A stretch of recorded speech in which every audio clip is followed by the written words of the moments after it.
Wasn't a sign of life left, except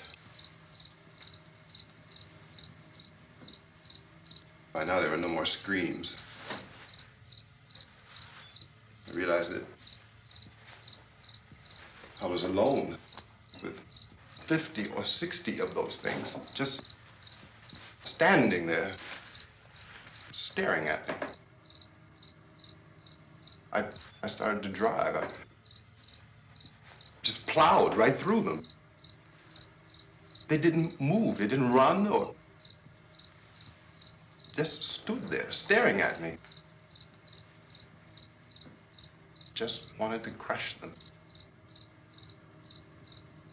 They scattered through the air like bugs.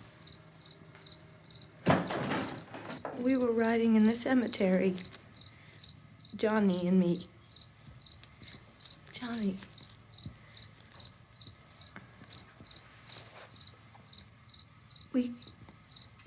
We came to put a wreath on my father's grave. And... oh, it's hot in here. Hot.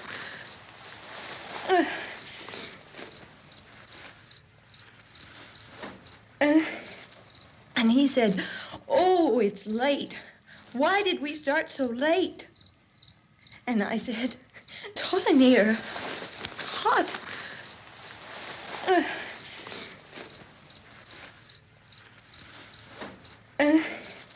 And he said, "Oh, it's late. Why did we start so late?" And I said, "Johnny, if you'd gotten up earlier, we wouldn't be late." Johnny asked me if I were afraid. And I said, "I'm not afraid, Johnny." And then this man started walking up the road. He came slowly, and Johnny kept teasing me and saying, "He's coming to get you, Barbara." And I laughed at him and said, "Johnny, stop it." And then Johnny ran away. And I went up to this man, and I was going to apologize. Why don't you just keep calm? And I looked up, and I said, "Good evening." And he grabbed me. He grabbed me, and he ripped at me. He held me, and he ripped at my clothes.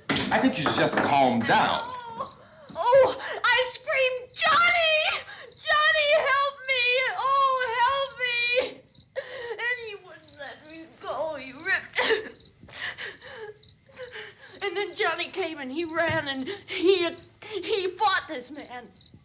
And I got so afraid. I ran.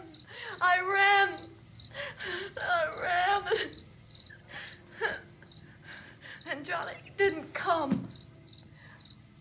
We have to wait for Johnny.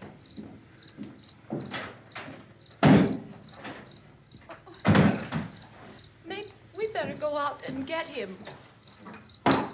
We have to go out and get Johnny. He's out there. Please, don't you hear me? We've got to go out and get him. Please! We have got to go get Johnny! Please help me! Please!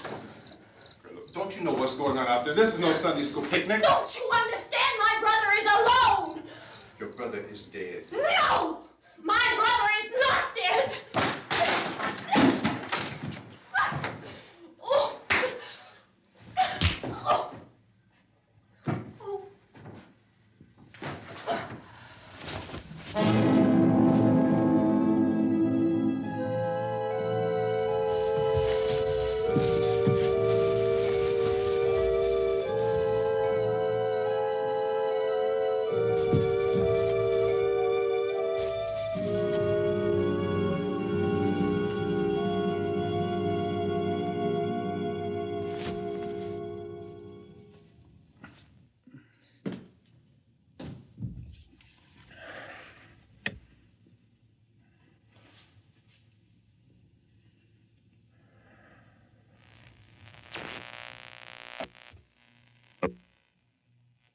Because of the obvious threat to untold numbers of citizens, and because of the crisis which is even now developing, this radio station will remain on the air day and night.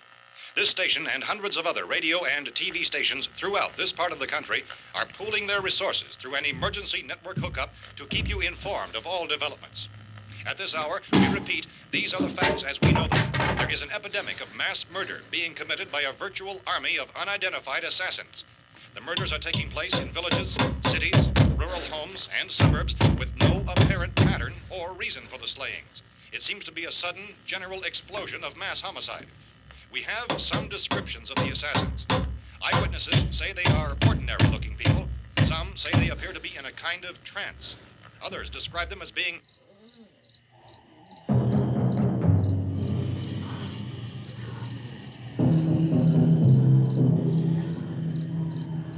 So, at this point, there is no really authentic way for us to say who or what to look for and guard yourself against. Misshapen monsters. Reaction of law enforcement officials is one of complete bewilderment at this hour. So far, we have been unable to determine that any kind of organized investigation is yet underway. Police, sheriff's deputies, and emergency ambulances are literally deluged with calls for help. The scene can best be described as mayhem. Mayors of Pittsburgh, Philadelphia, and Miami, along with the governors of several eastern and midwestern states, have indicated the National Guard may be mobilized at any moment, but that has not happened as yet. The only advice our reporters have been able to get from official sources is for private citizens to stay in their homes behind locked doors. Do not venture outside for any reason until the nature of this crisis has been determined and until we can advise what course of action to take. Keep listening to radio and TV for any special instructions as this crisis develops further. Thousands of office and factory workers are being urged to stay at their places of employment, not to make any attempt to get to their homes. However, in spite of this urging and warning, streets and highways are packed with frantic people trying to reach their families or apparently to flee just anywhere. We repeat, the safest course of action at this time is simply to stay where you are.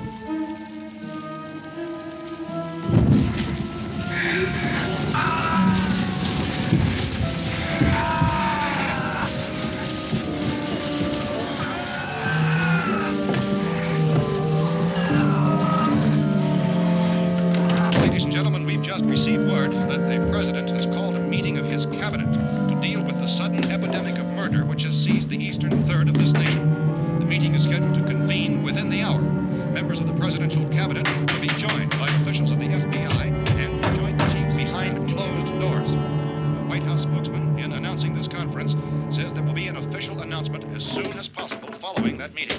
This is the latest dispatch just received in our newsroom. Latest word also from National Press Services in Washington, D.C.